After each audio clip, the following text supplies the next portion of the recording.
Um bom curso para TDAH não tenta te transformar em alguém que você não é, mas te ajuda a se conhecer e tirar proveito dos seus pontos fortes, para aí sim conseguir avançar na vida com potência máxima. Convido você a conhecer o Clube TDAH em Ação no primeiro link da descrição. Primeira coisa, o que é esse transtorno? Eu queria que você definisse de uma maneira simples para o nosso... O TDAH, ele é um transtorno de neurodesenvolvimento. Ele é um transtorno que ele tem esse nome, mas ele vai muito além de uma questão com hiperatividade, a questão de déficit de atenção, vai muito além.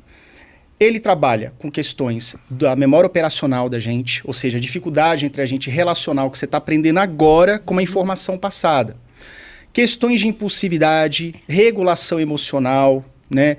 A impulsividade entre agir e falar também, você primeiro faz, depois pensa, fala, depois pensa, então isso é bastante comum no TDAH, além da dificuldade com a manutenção da atenção sustentada. O que é atenção e atenção sustentada? A atenção é o seguinte, a professora ela chega lá na sala de aula, ela fala, todo mundo, ó, abre aí na página 10. Todas as crianças vão abrir, inclusive as que têm TDAH. Só que a criança com TDAH, ela é a primeira a fazer outras coisas.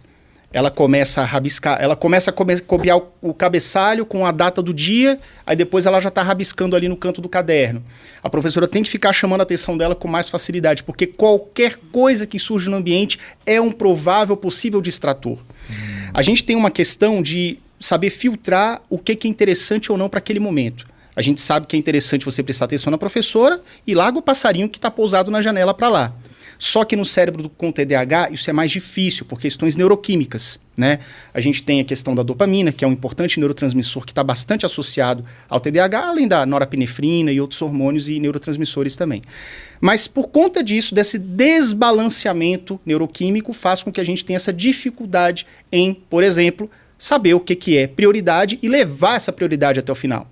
Então, a gente é como se fosse praticamente procrastinadores profissionais, crônicos, né? Sim. E ele afeta várias áreas da vida. Então, o TDAH, de modo geral, é isso. Quando vai na fase adulta também afeta muito mais do que apenas estudo, afeta o trabalho, afeta o relacionamento das pessoas.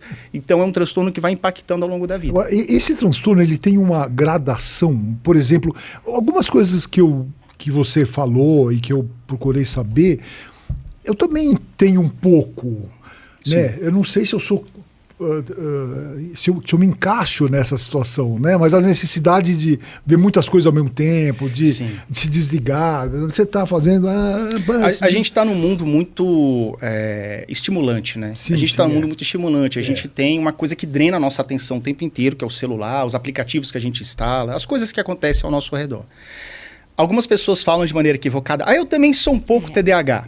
Mas veja bem, o TDAH não é um alienígena. Nós temos sentimentos e nós temos características humanas. A procrastinação é uma característica humana. A desatenção, até a preguiça mesmo, vou adiar um pouco essa tarefa, são traços humanos. Acontece que no TDAH, por conta desse desbalanço neuroquímico, isso afeta a gente de forma crônica. A pessoa neurotípica, vamos botar a pessoa padrão, chamada de neurotípica. É aquela pessoa que, beleza, ela tem uma preguiça, ela vai enrolar 30 minutos para começar a tarefa, mas ela vai sentar e vai conseguir se controlar e iniciar e concluir a tarefa. A pessoa com TDAH não. Ela, às vezes, tem que entregar um trabalho 11 da noite ali online para o professor na faculdade, mas ela vai sofrer até as 10h50 da noite. Porque 10h30 vai dar um desespero nela, ela vai dar uma adrenalina, uma dopamina vai subir, ela vai conseguir fazer ali. E às vezes é um trabalho que em 30 minutos ela faria. Por que ela não fez de meio-dia e se livrou mais cedo? Ficou enrolando até 10 da noite. Então, a forma como como esses traços humanos influenciam no seu dia a dia é que faz com que você tenha o TDAH, os traços do TDAH mesmo, atrapalhando você. E aí você vai ter demissões. Quem quer ser demitido? A pessoa com TDAH, ela fica morrendo de medo de ser demitida, porque ela vai ter um problema. Na hora que ela chega na empresa, tudo é novo, as luzes, tudo novidade, você faz ali que é uma beleza. Depois que aquilo fica padrão para você se acostuma, baixa a sua dopamina, despenca, você tem uma grande dificuldade de entrar em ação. A dopamina é o neurotransmissor responsável por isso. Para fazer você tem sede, você tem que ter um nível de estímulo, de faísca, a faísca que liga o fogão. Você tem que ter uma faísca ali que faz você, beleza, vou sair aqui da cama e vou na cozinha encher meu copo d'água. Entrar em ação está diretamente relacionado com a produção e manutenção desse neurotransmissor. Então, quando você tem uma baixa disso, as coisas, por mais que você saiba que você deve fazer, elas ficam muito mais complicadas e morosas de você poder fazer. Então, essa seria uma definição bem superficial de como o TDAH influencia na vida da gente. Tá. Bom, Camila tem um monte de perguntas para te fazer. Vamos fazer aí. Vamos falar começar. de TDAH é bom. Yuri, já que você falou da criança na escola, eu tive muita dificuldade na escola, desde os professores me chamarem de avoada, até concluírem que eu era burra para aprender, por exemplo, matemática, física, química, aquelas coisas que exigem uma atenção que não vai acontecer. Um dos professores teve uma ideia, na minha época não se falava nisso, de deixar um espaço no fundo da sala para que eu me movimentasse e parasse de ficar cutucando a menina do lado, a coleguinha, e falando e mexendo. Eu ficava sempre desenhando, como está aqui no caderno. E ele me deixou no fundo da sala. Foi quando eu comecei a aprender. Sem escrever, sem ficar copiando loucamente, igual todo mundo, só olhando para a lousa e me movimentando. E isso me ajudou muito a passar de ano, parar de pegar recuperação. E, bem, não falta um pouquinho de trato dos professores, de olhar aquele aluno de uma forma individual, ao invés de colocar como burro, perdedor. Teve uma professora minha que falou, quando você crescer, você vai ser uma ótima lavadora de privada. Você não vai ser nada na vida. É. Deve ter ouvido coisas assim. Ah, isso eu já ouvi bastante. Às vezes falta empatia. Eu não estou aqui para bater nos professores, porque eu sei que o trabalho deles é muito difícil. Falta um pouco de empatia e entendimento de quem vive isso na pele.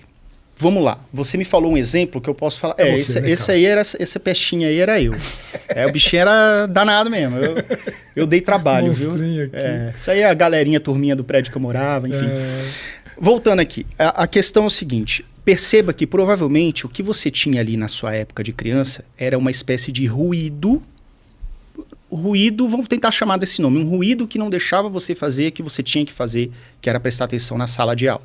Copiar a tarefa, etc. Você já percebeu que às vezes tem... Isso acontece muito comigo. Às vezes eu estou lendo alguma coisa, estudando alguma coisa numa mesa e a minha esposa está aqui do meu lado. E aí eu começo a mexer a perna. Fica assim... Quando eu estou mexendo a perna... Tô focado, só que eu mexo a perna, treme tudo. Aí minha esposa vai, coloca a mão no meu joelho.